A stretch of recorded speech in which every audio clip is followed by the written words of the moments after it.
Hi everyone, welcome back. So today's story is a little bit derailed because originally, up until about, I want to say maybe about 2 or 3 days ago, I was all set and prepared to share the story of a female sculptor, but her story included two men's story that I didn't think I could really just brush over in sharing her life story. I felt like, well, here's a way for us to learn some more history about two other people. So, where her story was supposed to be shared today is actually going to be pushed back for another 2 weeks. So the first man, I actually was thinking of making a little series within this channel, and one of the series I was thinking about making was a series called like the Rebellious Spirit. And this guy is definitely a rebellious spirit. His story is really dope. And he is not black. However, he is such a cool contribution to black history that there's no way in the world I could not share who this guy is. His name is John Brown. He was born May 9th, 1800 in Torrington, Connecticut. Um, he spent a lot of his boyhood in Ohio, however. His parents he was biblically taught by his parents, as a lot of people were back then. They taught him a hatred for slavery, and his family's business was in tanning animal skins. Unfortunately, John did not have a great sense of entrepreneurship, so he was not a very successful businessman. However, he was married twice. His first wife, he had 7 children with. She died in childbirth. Less than a year later, he marries a 16-year-old girl, and they have 13 kids together. So John Brown has 20 kids all together. And by 1837, he has decided to dedicate his life to abolishing slavery. And he believes in a pretty like violent way of doing that. He he befriends black people. He befriends slaves. He actually had a station in the Underground Railroad in Pennsylvania, and I have some notes because I want to give all the details I can about this guy. His station on the Underground Railroad was in Richmond, Pennsylvania.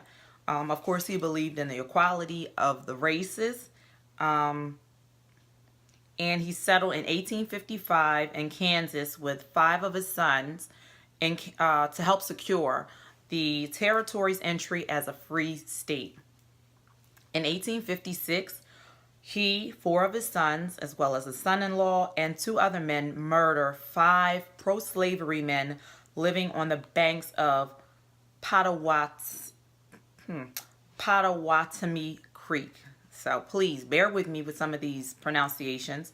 Late 1857, he begins to enlist men for a project to liberate slaves through armed intervention, and he establishes a stronghold in the southern mountains so slaves and free blacks could flee and, stir up more violent uprisings. So this guy, he is all about it. Like, he's about that life, right? So he's like I said, he's dedicated.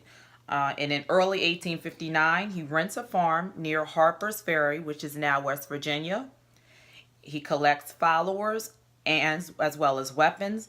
And on the night of October the 16th, 1859, 2 of his sons and 19 other followers cross the Potomac, and without much resistance, they capture the U.S. arsenal at Harper's Ferry.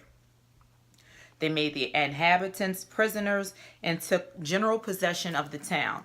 So this is where the story kind of gets a little kind of like odd, because you think he takes over this town like he's gonna make some other moves, but instead he kind of chills out, which is a mistake.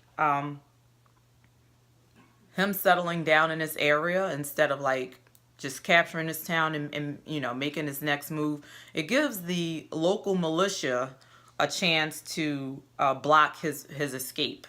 So he got a little bit too comfortable. And that night, a company of U.S. Marines that are commanded by Colonel Robert E. Lee arrive. And in the morning, they assault the house of the armory where Brown and his men were, where they were resting. So during this morning, 10 of Brown's men are killed and Brown is wounded. December the 2nd, 1859, he was hung at Charlestown, West Virginia. His dignified conduct and sincerity of his calm defense during his trial won him sympathy in the North and led him to be widely regarded as a hero and martyr. And the Civil War actually broke out just over a year after this incident. So that is the life of John Brown. What a hero. So he is the first person to be featured in my Rebellious Spirit segment. So I hope you enjoyed. Really dope story. I'm glad I could share that. What's interesting is there was a movie. I thought it was based on him. It was just released in 2016, The Free State of Jones. However, and that starred Matthew McConaughey. I did not watch that movie, although I would like to. But it was also about a white man. And actually, this guy was a farmer, I believe. True story. And he has like a uprising, helping slaves. So that's pretty dope too. So if you thought this story was cool, maybe that's something else you might want to check out. So thank you all for listening. I hope you've enjoyed this story, and I will see you again next week. Bye, guys.